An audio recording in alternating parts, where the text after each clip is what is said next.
પહેલો પોઈન્ટ છે આપણી પાસે ન્યૂટનનું સમીકરણ લેન્સ માટે. તો લેન્સ માટે ન્યૂટનના સમીકરણમાં આપણી પાસે કંઈક કેવું છે તો આવું છે કંઈક, ખાસ ધ્યાનથી.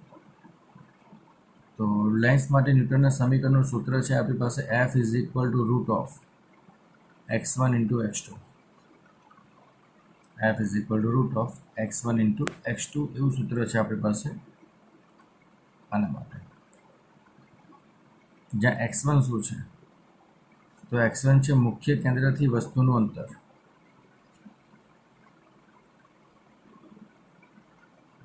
અને x2 શું છે તો મુખ્ય કેન્દ્રથી પ્રતિબિંબનું અંતર. જનરલી અંતર બધા ઓપ્ટિકલ સેન્ટરથી લેવાના, આપણે મુખ્ય કેન્દ્રથી જે ગણીએ છીએ, જે બીજો ભાગ પાડીએ છીએ એને x1 x2 કહી શકાય, જેને આપણે x1 x2 કહી શકાય છે.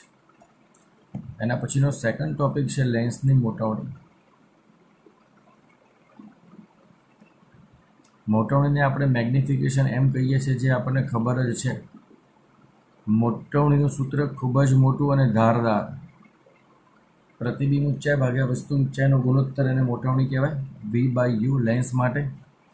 કેન્દ્ર લંબાઈ અને વસ્તુ અંતર સાથેનો સંબંધ આ રીતે સેટ કરી શકાય, અને કેન્દ્ર લંબાઈ અને પ્રતિબિંબ અંતર સાથેનો સંબંધ આ રીતે સેટ કરી શકાય. પરંતુ તમારે ખાસ યાદ રાખવાનું છે કે સૂત્ર મુક્તિ પહેલાં સંજ્ઞા પ્રણાલીનો ઉપયોગ કરવો. સૂત્ર મુક્તિ પહેલાં સંજ્ઞા પ્રણાલીનો ઉપયોગ કરવાનો થાય, ખાસ ભૂલાય નહીં. મેવાડા બેન કૃષિ બરાબર છે? ઓકે બેટા. એના પછીનો પોઈન્ટ છે ક્ષેત્રીય મોટવણી.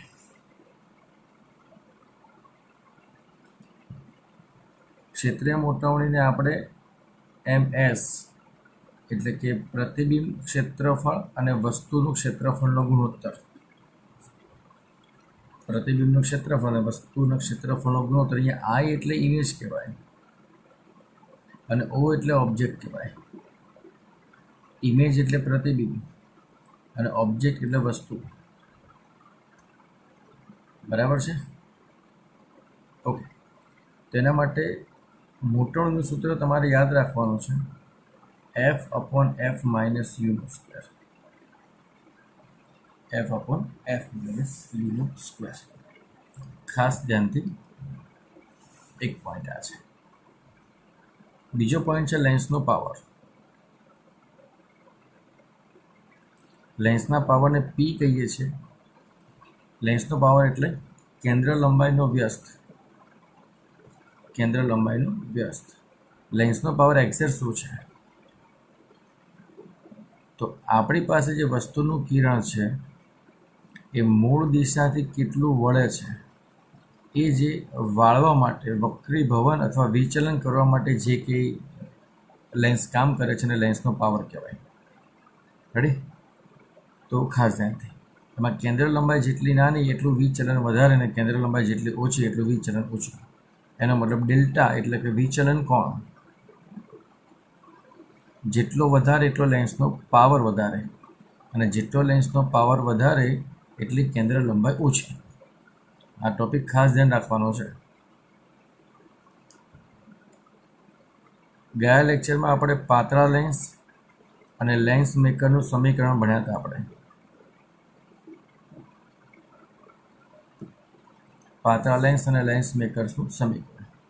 એમાં શું હતું? તો એમાં કોમન સૂત્ર લખું છું, 1/U 1/V 1/F = N2 - N1/N1 upon 1/R1 - 1/R2.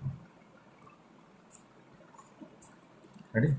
Lens મેકર્સના સમીકરણ માટે ખાસ ધ્યાનથી કોમન સમીકરણ છે બધાનું, જેને આપણે આ રીતે યાદ રાખવાનું રહેશે. લેન્સ મેકર્સ માટે આપવું 1/V 1/U 1/F. આને V કહો અને આને U કહી દો. વધારે ઇઝી પડશે, થોડી મિસ્ટેક છે આપણે. 1/V - 1/U બરાબર 1/F. એના માટે સારું છે. ઓકે. જેમાં બહિર્ગોળ લેન્સ હોય અથવા અંતર્ગોળ લેન્સ હોય. બહિર્ગોળ લેન્સ હોય તો એકદમ શોર્ટકટ રીતે યાદ રાખવાનું, R1 તમારે ધન લખવાના અને R2 તમારે ઋણ લખવાના. જ્યારે અંતર્ગોળ લેન્સ હોય ત્યારે R1 તમારે ઋણ લખવાના અને R2 તમારે ધન લખવાના. આ ખાસ ધ્યાન રાખવાનું. બહિર્ગોળ લેન્સ હોય એટલે કેન્દ્ર લંબાઈ હંમેશા ધન હોય અને અંતર્ગોળ લેન્સ હોય એટલે કેન્દ્ર લંબાઈ હંમેશા ઋણ હોય. ટોપિક ખાસ ધ્યાનમાં રાખવાનો છે. રેડી? ઓકે. પછી લેન્સના સૂત્ર માટે અંતર્ગોળ લેન્સ અને બહિર્ગોળ લેન્સ માટેના ગ્રાફ્સ. તો અંતર્ગોળ લેન્સ માટે ગ્રાફની પેટર્ન ખાલી યાદ રાખવાની છે.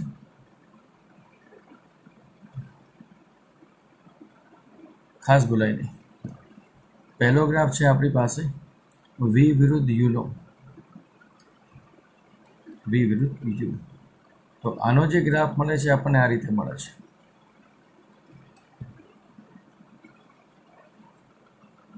V વિરુદ્ધ U. તો ગ્રાફ આપણને આ રીતે મળશે, જે તમે લેબમાં જ્યારે પ્રયોગ કરશો લેન્સના ત્યારે તમને વિગતે જાણવા મળશે. બીજું 1/V વિરુદ્ધ 1/U નો ગ્રાફ હોય તો આ ગ્રાફ આપણને આ રીતે મળશે.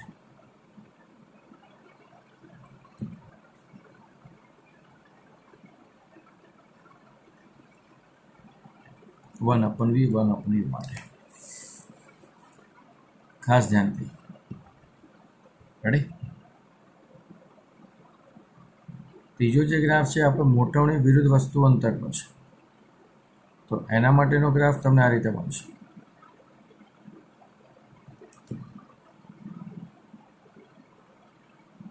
એમ નહીં.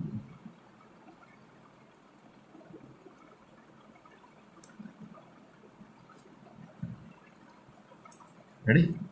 એક પોઈન્ટ અંતર્ગોળ લેન્સ માટે. સેમ ટુ સેમ બહિર્ગોળ લેન્સ માટે પણ આ રીતે જ પેટર્ન બનાવવાની છે. એમાં પણ V વિરુદ્ધ U નો ગ્રાફ બનાવો છો જ્યારે તમે, તો એ ગ્રાફ તમને આ રીતે મળશે.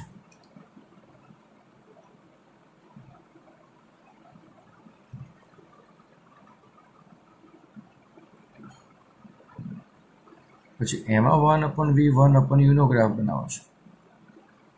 તેમાં સેમ વે ગ્રાફ બાજુવાળી પેટર્ન જોઈને જ બનાવવાનો છે. આ જ પ્રમાણે સેમ વે આ ગ્રાફ પણ આ રીતે મળશે. રેડી? તો ગ્રાફની પેટર્ન ખાસ ધ્યાન રાખવાની છે. ગ્રાફની પેટર્ન ખાસ ધ્યાનમાં રાખવાની છે. ભૂલાય નહીં.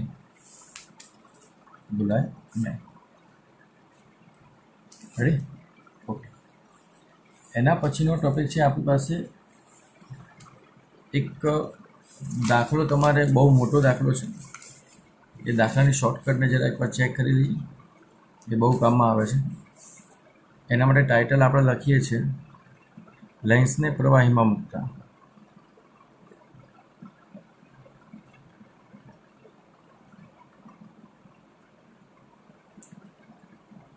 લેન્સને પ્રવાહીમાં મૂકતા.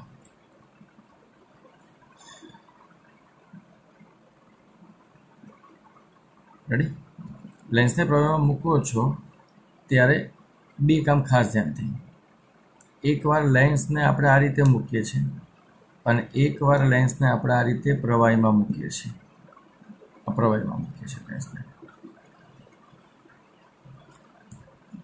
અહીંયા લેન્સ હવામાં છે એવું કહેવાય, અને અહીંથી પ્રકાશ અથવા વસ્તુનું કિરણ જાય છે અને આવી રીતે વક્રીભવન થાય છે કે જે થાય છે. અહીંયા પાણીમાંથી પ્રવાહીમાંથી કિરણ જશે અને પછી કાચમાંથી બહાર નીકળશે. રેડી?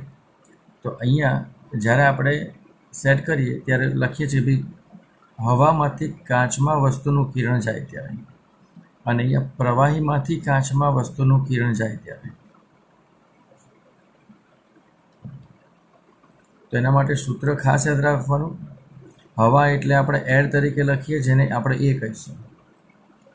પ્રવાહીને આપણે લિક્વિડ તરીકે લખશું, જેને આપણે FL કહીશું.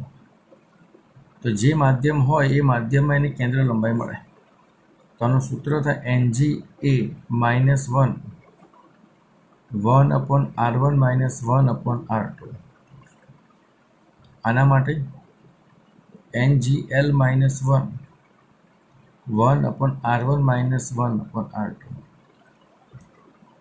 આનું સાદુરૂપ હજી આપો. Ng/Na -1 1/r1 - 1/r2 1/FL Ng/NL 1/r1 - 1/r2. હવે તમારે કરવાનું છે બેનો ગુણોત્તર. તો સમીકરણ નંબર 1 અને 2નો ગુણોત્તર લેતા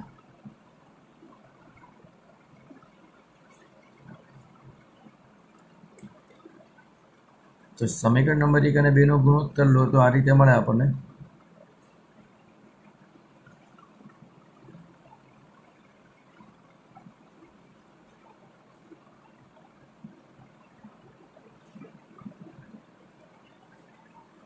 આ અતિ આઈએમપી શોર્ટકટ છે. અતિ આઈએમપી શોર્ટકટ આપણી પાસે આપેલી છે. Very most IMP shortcut.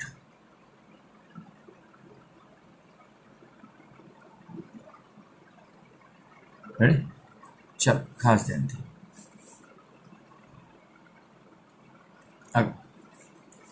એની પછી છે કોમ્બિનેશન ઓફ લેન્સ. લેન્સોનું જોડાણ. Combination of lens.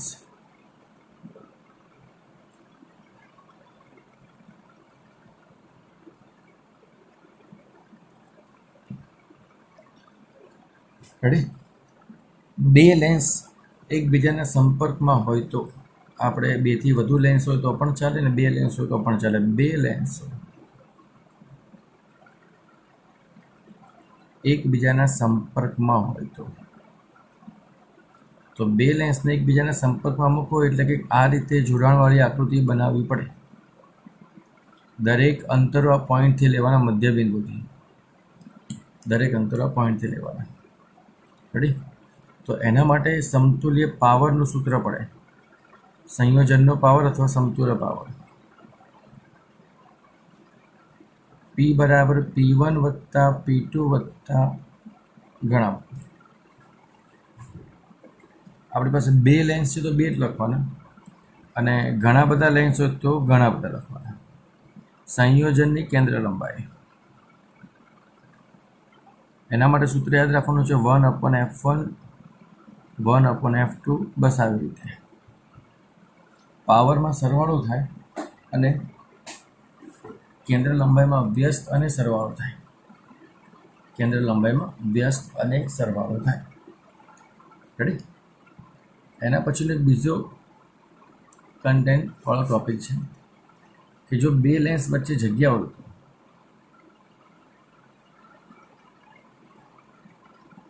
વચ્ચે d અંતર હોય તો એનો મતલબ કે આ લેન્સ છે આપણી પાસે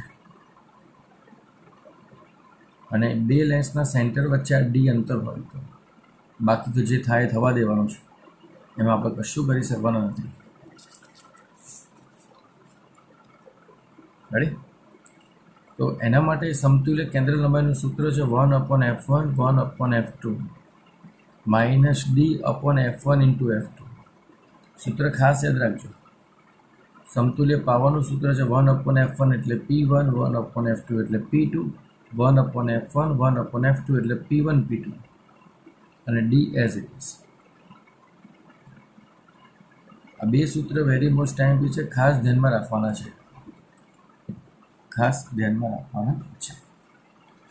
તો આ છે લેન્સ માટે પાવરની વાત છે, જે તમારે ખાસ ભૂલાય નહીં.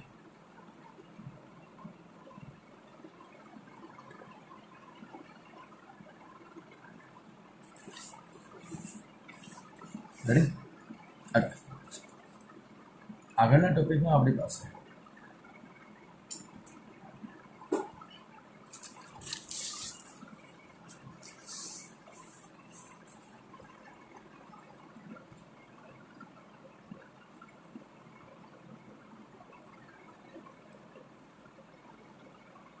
very most time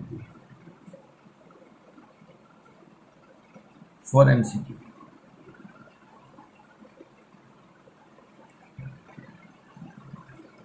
લેન્સને કાપીને ટુકડા કરવા.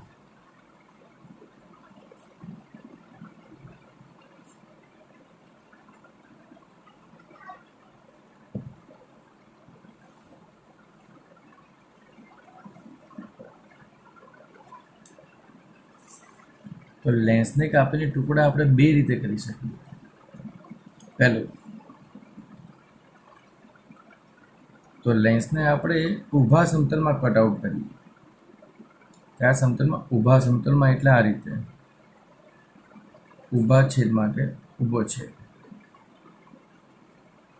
તો આપણને જે લેન્સ મળે છે એ આ રીતે મળે. એક આ બાજુનો ભાગ મળે, એક આપણને આ બાજુનો ભાગ મળે. આમાં યાદ રાખવાનું શું છે? તો બેઝિકલી આ લેન્સનો પાવર P અને કેન્દ્ર લંબાઈ F હોય તો જ્યારે પણ ટુકડા થાય ત્યારે પાવર બેના અડધા થાય અને કેન્દ્ર લંબાઈ ડબલ થાય. આ MCQ માટે ખાસ ધ્યાન રાખજો. MCQ માટે ખાસ ધ્યાનમાં રાખવાનું છે. Second page. હવે આ લેન્સના જોડાણને લેન્સનું જોડાણ કરીએ. તો લેન્સના જોડાણને તમે આ રીતે જોડી શકો છો. એક તો આ રીતે, અથવા લેન્સના જોડાણને આ રીતે કરી શકાય. આ બે ટુકડાને આ બે રીતે જ જોડી શકાય. સંયોજન, જોડાણ એટલે સંયોજન કરીએ છીએ. તો સંયોજન થાય ત્યારે કમ્બાઈન કેન્દ્ર લંબાઈ, સંયોજનની કેન્દ્ર લંબાઈ F મળશે અને આ બંનેની કમ્બાઈન સંયોજનની કેન્દ્ર લંબાઈ આપણને F મળશે. MCQ માટે ખાસ ધ્યાન રાખવાનું છે. આને કહેવાય સમતુલ્ય અથવા સંયોજનની કેન્દ્ર લંબાઈ. સમતુલ્ય અથવા સંયોજનની કેન્દ્ર લંબાઈ. બીજા ટોપિકમાં આપણે આ લેન્સને આપણે આડા છેદમાં કટ કરવાનો છે.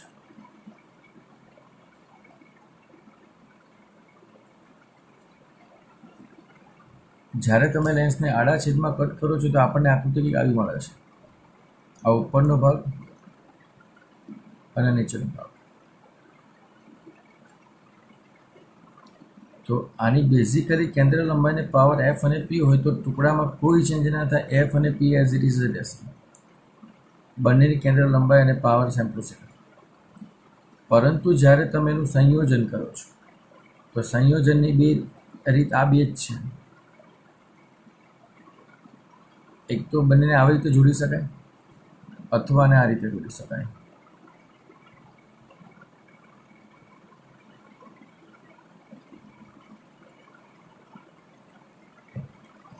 તો અહીંયા જે સમતુલ્ય કેન્દ્ર લંબાઈ મળે છે મૂળ કેન્દ્ર લંબાઈના અડધા ભાગને મળે છે અને અહીંયા જે સમતુલ્ય કેન્દ્ર લંબાઈ મળે છે અનંત, ઇન્ફિનિટિવ મળે છે. MCQ માટેનો વેરી બેસ્ટ IMP કન્સેપ્ટ છે જે તમારે ખાસ ધ્યાન રાખવાનો છે. આ બહુ દૂર દૂર સુધી ગોઠવાયેલો છે અને ભેગો કરીને બનાવેલો છે. એટલે મહેરબાની કરીને ખાસ ધ્યાનમાં રાખજો. રેડી? જેટલી MCQ બનાવતા તકલીફ નથી પડતી એટલી સૂત્ર અને કન્ટેન્ટ બનાવવામાં તકલીફ પડે. અને સૂત્ર અને કન્ટેન્ટ એવી રીતે બનાવવાનો કે જેના કારણે તમારે MCQ ઓટોમેટિક સોલ્વ થઈ શકે. આપણે એની જ મજૂરી કરીએ છીએ 3 લેક્ચરમાં. રેડી? મેવાડા કૃષિગન બરાબર છે? ઓકે. અલ્પાહાર,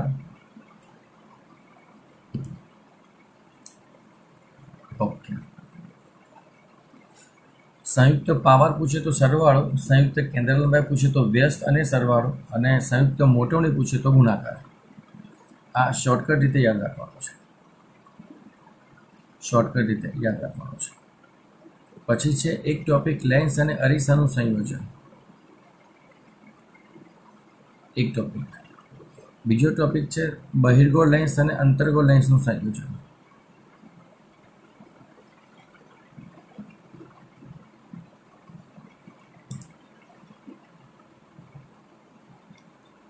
બંને ટોપિક ખાસ ધ્યાનમાં રાખવાના છે. ચાલો, આ મારી પાસે અરીસો છે અને અહીંયા લેન્સ છે આપણી પાસે. આની મુખ્ય અક્ષર અહીંયા વસ્તુ છે O. વસ્તુનું કિરણ આ લેન્સ ઉપર પડશે, ત્યાંથી અહીંયા વક્રીભવન થશે. વક્રીભવન કરવા માટે યાદ રાખવાનું કે અરીસાને એડજસ્ટ એવી રીતે કરવાનું કે અહીંયા કિરણ π/2 ખૂણે આપાત થાય. કયા ખૂણે? π/2 ખૂણે. π/2 ખૂણે આપાત થશે એટલે સીધો સી પર એનું પ્રતિબિંબ મળશે. આ વસ્તુનું પ્રતિબિંબ સીધું સી પર, પરંતુ સીમાંથી એ જ કિરણ પાછું પરાવર્તન પામીને અહીંયા જ મળશે, એટલે વસ્તુનું પ્રતિબિંબ લાસ્ટમાં અહીંયા મળશે. ક્યારે? કે જ્યારે π/2 સેટિંગ કરો ત્યારે. π/2 સેટિંગ કરો ત્યારે. એક પોઈન્ટ. બીજો પોઈન્ટ, અહીંથી આ અંતરને આપણે વક્રતા ત્રિજ્યા કહીએ છીએ. અહીંથી આ અંતરને લેન્સ અને અરીસા વચ્ચેનું અંતર ડી કહીએ છીએ. અહીંથી આ અંતરને વસ્તુ અંતર કહીએ છીએ. પ્રતિબિંબ લાસ્ટમાં અહીંયા મળે છે, તો આ અંતરને આપણે વી કહીશું. અરીસા માટે સૂત્ર છે આપણી પાસે r બરાબર 2f અથવા r બરાબર f બરાબર r/2. તો 1/2 r એટલે શું કહી શકાય? અહીંથી v માંથી d બાદ કરો. હવે v માંથી d બાદ કરો એટલે તમને r મળે, એટલે v - d. v - d. Ready? આ થયું તમારું લેન્સનું સંયોજન, અરીસાનું સંયોજન. હવે આપણે અંતર્ગોળ અને બહિર્ગોળ લેન્સના સંયોજનની વાત કરીએ છીએ. તો અંતર્ગોળ લેન્સ અને બહિર્ગોળ લેન્સ આ રીતે એકબીજાનું સંયોજન અને એની મુખ્ય અક્ષ. આની કેન્દ્ર લંબાઈને f1 કહીશું અને આની કેન્દ્ર લંબાઈને f2 કહીશું. તો સંયોજનની જે કેન્દ્ર લંબાઈ મળે છે બંનેની, f = ખાસ ધ્યાન રાખવાનું છે 1/f અને 1/f1 - 1/f2. રેડી? અને આ રીતે પણ યાદ રાખી શકાય 1/f = 1/f1 - 1/f2, કેમ કે બહિર્ગોળની કેન્દ્ર લંબાઈ ધન છે અને અંતર્ગોળની કેન્દ્ર લંબાઈ ઋણ છે. આનું સાદુરૂપ જ આ છે. આનું સાદુરૂપ જ આ છે. આપણું એક પોઈન્ટ આ છે. ધેન સેકન્ડ, જ્યારે લેન્સની અંદર અલગ અલગ માધ્યમ ભરવામાં આવે, અલગ અલગ વક્રી ભૂનાકવાળા માધ્યમ ભરો છો. અહીંયા n1 વક્રી ભૂનાકવાળા માધ્યમ છે, અહીંયા n2 છે, અહીંયા n3 છે, અહીંયા n4 છે અને n5 છે, અને અહીંયા તમે વસ્તુ મૂકો છો, તો અહીંયા જે પ્રતિબિંબ મળે વસ્તુના, એ સંખ્યા કેટલી મળે પ્રતિબિંબની? તો એ વસ્તુના પ્રતિબિંબની સંખ્યા તમે જેટલા માધ્યમ મૂકો એટલા પ્રતિબિંબ મળે, એટલે માધ્યમની સંખ્યા જેટલી મળે એટલે 5. અહીંયા માધ્યમ 5 છે તો 5 મૂકવાના, 6 હોય તો 6 મૂકવાના, 7 હોય તો 7 મળે.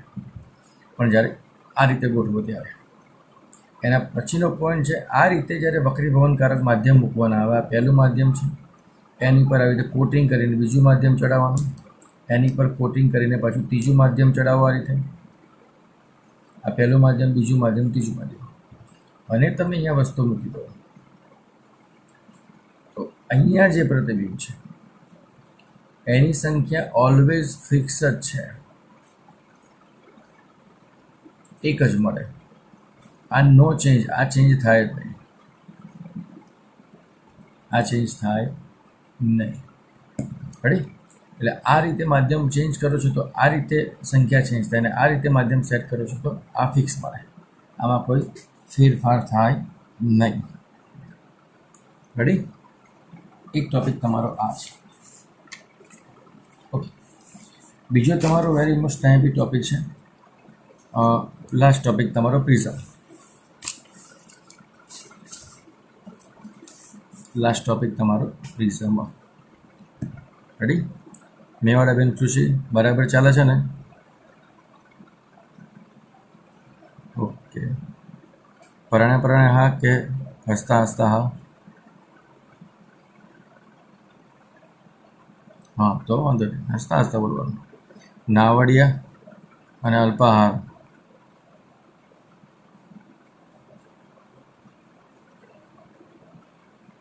શું કીધું?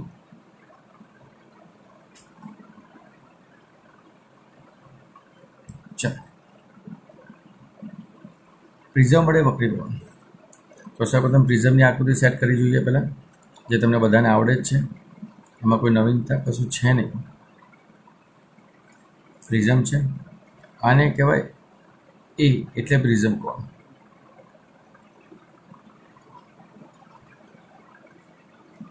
પ્રિઝમ કોણ જેટલો નાનો એ પ્રિઝમ પાતળું, પ્રિઝમ કોણ જેટલો મોટો એટલે પ્રિઝમ જાડો. એટલે આ કોના પર આધાર રાખે તો પ્રિઝમની સાઇઝ ઉપર પ્રિઝમ કોણ આધાર રાખે. પ્રિઝમની સાઇઝ ઉપર પ્રિઝમ કોણ યાદ રાખે. અહીંથી કિરણ આપાત કરો છો, અહીંથી વક્રીભવન થશે અને ત્યાંથી નિર્ગમન થશે.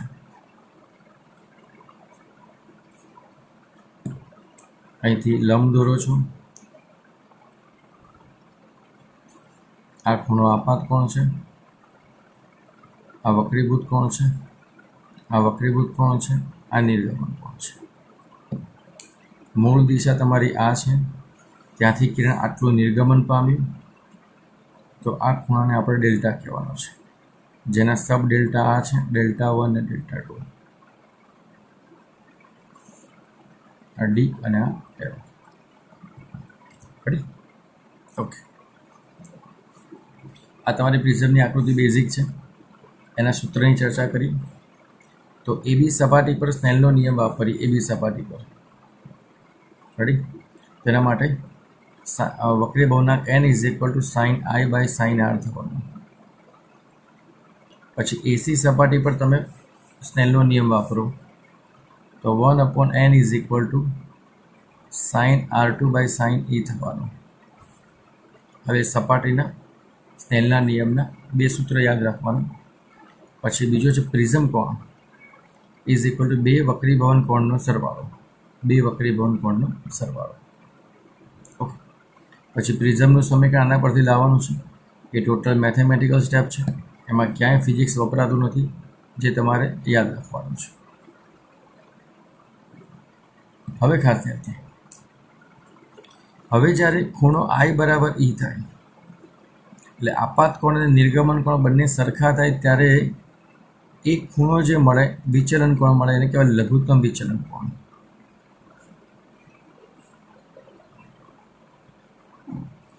ટૂંકમાં આ જે નિર્ગમિત કિરણ છે, આ નિર્ગમિત કિરણ છે, એનો નિર્ગમન કોણ છે ના વક્રીભવન આપાત કોણ છે. રેડી? જ્યારે ડેલ્ટા તમારો લઘુત્તમ થાય, ડેલ્ટા વિચલન કોણ તમારો નાનો થાય, ત્યારે I બરાબર E થાય. તો એના માટે આપાત કોણનું સૂત્ર આપણને આ મળે, A વત્તા dm/2.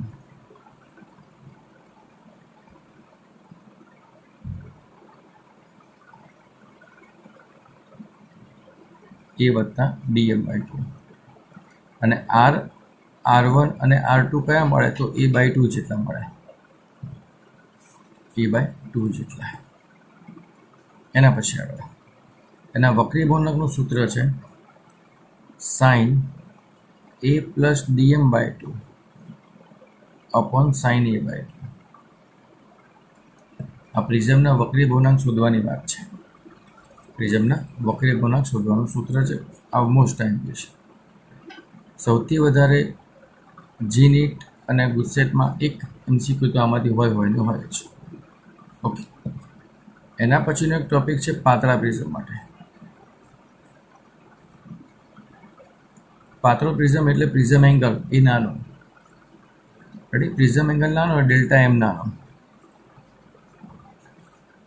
ડેલ્ટા એમ નાનો એટલે સાઇન થીટા બરાબર થીટા લખાય.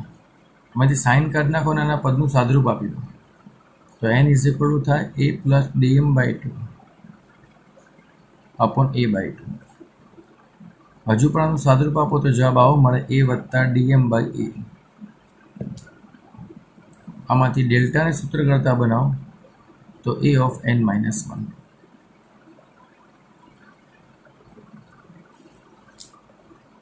Okay, ready? પ્રિઝમમાંથી તમે સફેદ પ્રકાશ આપાત કરો છો તો 7 રંગો મળે છે આપણને. 7 રંગોમાં જાની વાલી પિનારા મળે છે. અલ્પા, નેન્સી, હાકેના. જાંબલી એટલે વાયોલેટ, રાતો એટલે રેડ. તો આના બે સૂત્ર લખીએ વાયોલેટ માટે, વક્રીભવનાંક વાયોલેટ માટે, અને રેડ માટે વક્રીભવનાંક રેડ માટે. બંનેની બાદબાકી કરો. રેડી? તો આપણને જે સૂત્ર મળે કોણીય વિભાજનનું સૂત્ર મળે. કોનું મળે? કોણીય વિભાજનનું સૂત્ર મળે આપણને. રેડી? તો કોણીય વિભાજનનું સૂત્ર આપણને મળે delta V minus delta R બાદ બાકી કેટલું મળે? NV minus NR by A,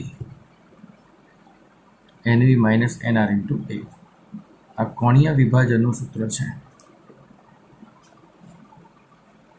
okay. પછી આ પ્રિઝમનો પાવર એને કહેવાય ડિસ્પર્સિવ પાવર, આને કહેવાય ડિસ્પર્સિવ પાવર. અને અમુક બુકમાં ઓમેગા લખે છે અને અમુક બુકમાં ડી લખે છે. એનું કોઈ ટેન્શન આપણે લેવા નથી, જે લખવું એ લખે. એનું સૂત્ર ખાલી યાદ રાખવાનું છે. Ready? D V minus D R by D. સૂત્રમાં ખાસ ધ્યાનથી N V minus NR by N M minus 1. આ એન એમ, એનવી એટલે જાંબલી રંગનો વક્રી ભવનાંક, એનઆર એટલે રાતા રંગનો વક્રી ભવનાંક, અને એનવી એટલે મધ્યમ રંગનો વક્રી ભવનાંક. મધ્યમ રંગ તરીકે પીળો પ્રકાશ લેવાનો, એટલે આપણે એન વાય કહીશું, યલો રંગનો પ્રકાશ. હવે યલો રંગના પ્રકાશનું વક્રી ભવનાંક મેળવવો હોય તો એનું સિમ્પલ સૂત્ર યાદ રાખવાનું, બંને વક્રી ભવનાંકોના સરેરાશ જેટલું લેવાનું.